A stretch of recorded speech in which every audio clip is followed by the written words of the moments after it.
ครบ2 ปีแล้วครบรอบงานแต่งงานของ AB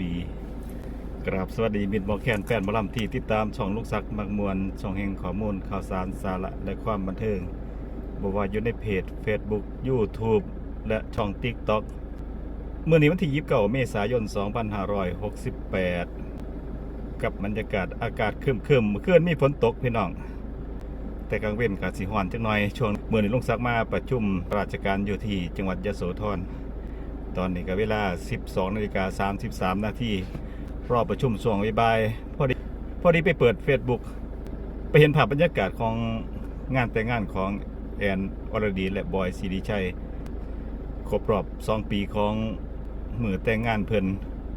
ที่แฟนๆ AB แฟนๆของแอนของบอยจดจำได้ดีงานนี้ก็จัดกันใหญ่โตมีการจัดพิธีฉลองมงคลสมรสกันที่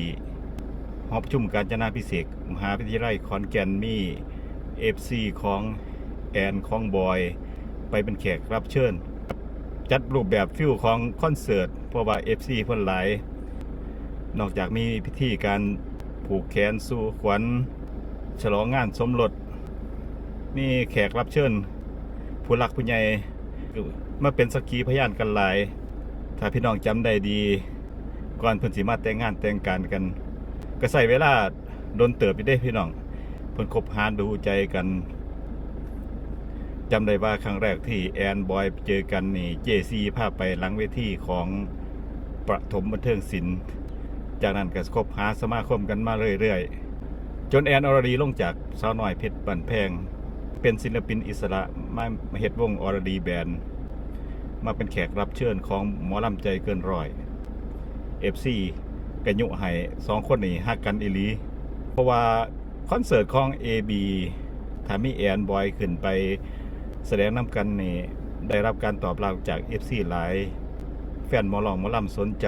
จนสุดท้ายแล้วเพิ่นก็ประกาศเป็นแฟนกันและความฮักถึงจุดอิ่มตัวกับประกาศแต่งงานกันโดยมื้อนี้เป็นมื้อแต่งงานของเพิ่นเพิ่งแป๊บเดียว2 ปีแล้วบรรยากาศแห่งความสุข2 ปีที่แล้วเป็นอย่างไรตอนนี้ก็ยังคือเก่าเพิ่นก็ยังฮักกันดีเป็นคู่บารมีคู่สร้างคู่สมคือกันว่าศีลเสมอกันบุญเสมอกันมาอยู่นำกันก็มีแต่ความเจริญรุ่งเรืองเอาครบรอบงานแต่งงานก็ขอให้เพิ่นมีความสุขฝากอวยพร AB นำพี่น้องฝากกดติดตามกดไลค์กดแชร์ช่องของลุงซักไว้บ่ว่าอยู่ในเพจ YouTube และตอนนี้ก็มีช่อง TikTok ช่องให้ได้ติดตามอีกช่องทางหนึ่งใครมีความคิดเห็นเป็นอย่างไรก็สามารถคอมเมนต์เข้ามาได้คลิปหน้ามาพบกันใหม่สวัสดีครับ